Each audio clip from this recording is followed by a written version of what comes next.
Notre vignette clinique aujourd'hui, le secret du nom ou l'héritage en ruine. Le mal propage le mal. Dans cette famille, deux frères grandissent sous l'autorité d'une mère énigmatique, puissante et silencieuse, sur une part fondamentalement de l'histoire. L'identité du père biologique de l'un d'eux est cachée.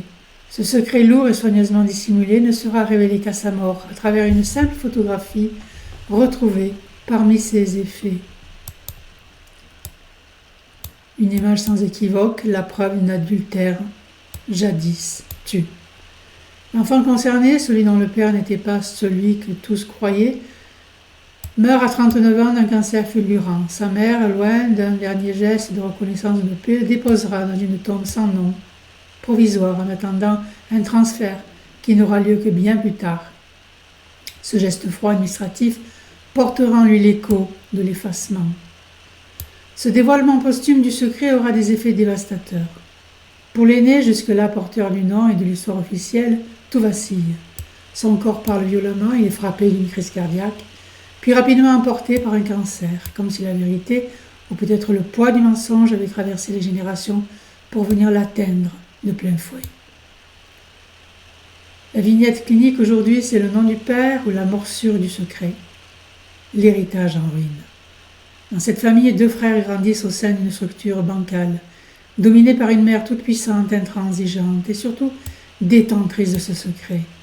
Le véritable père de l'un d'eux n'est pas celui que le nom de famille affiche. Ce secret, elle gardera jusqu'à la fin de sa vie, l'enfouissant comme un venin sous la langue, ne laissant pour trace qu'une photographie retrouvée. À sa mort, une image à la fois anodine et terrifiante car elle fait effraction dans l'ordre symbolique. La révélation posthume fait l'effet d'un tremblement de terre familial.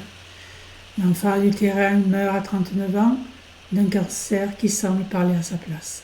Sa tombe anonyme d'abord matérialise l'exclusion comme si l'effacement était sa seule place possible. Mais c'est l'aîné, celui dont la filiation est reconnue, qui portera le choc du dévoilement. Il s'effondre à son tour, crise cardiaque, cancer. Dans cette lignée, ce n'est pas seulement la parole qui manque, c'est l'espace même du lien, vicié par la perfidie, la jouissance du pouvoir maternel, la haine du désir. La mère façon Borgia, perfidie, poison et haine du désir.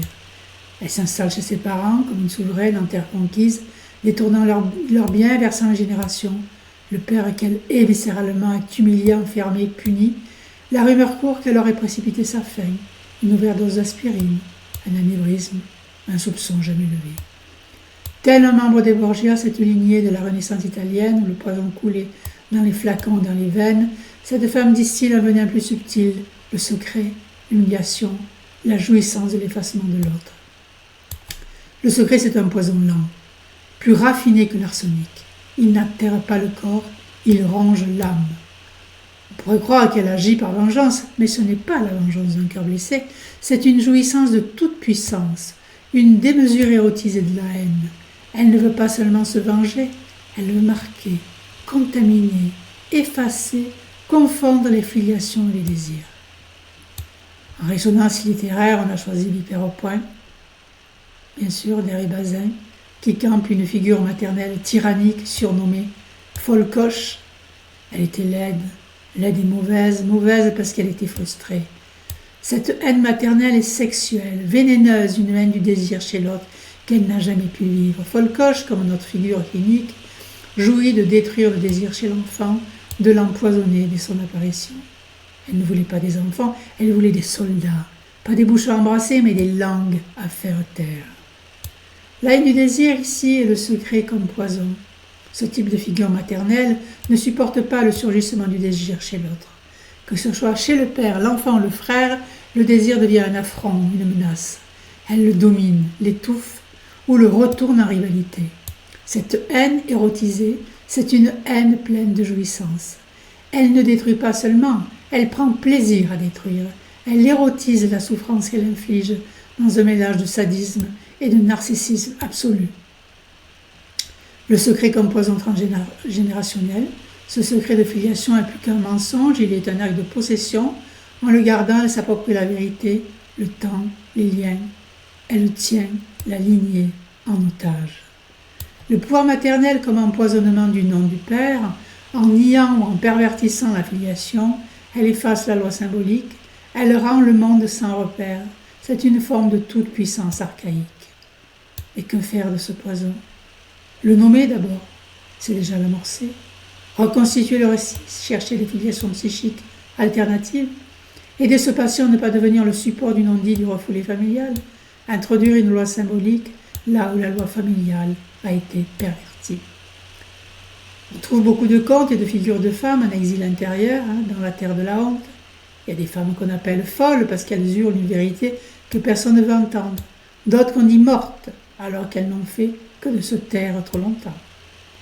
Voici quelques figures archétypales que nous pouvons explorer comme contes cliniques ou symboliques. La femme au voile noir, celle qui a aimé l'interdit, elle marche seule dans une ville qui ne veut pas d'elle. Elle a connu l'amour d'un homme qui n'était pas le sien. Elle n'a rien dit. Elle a porté l'enfant en silence et dans la tombe, elle a emporté son secret. Autour de ce thème-là, évidemment, on a l'adultère, le secret, la solitude, le déni de filiation et la culpabilité.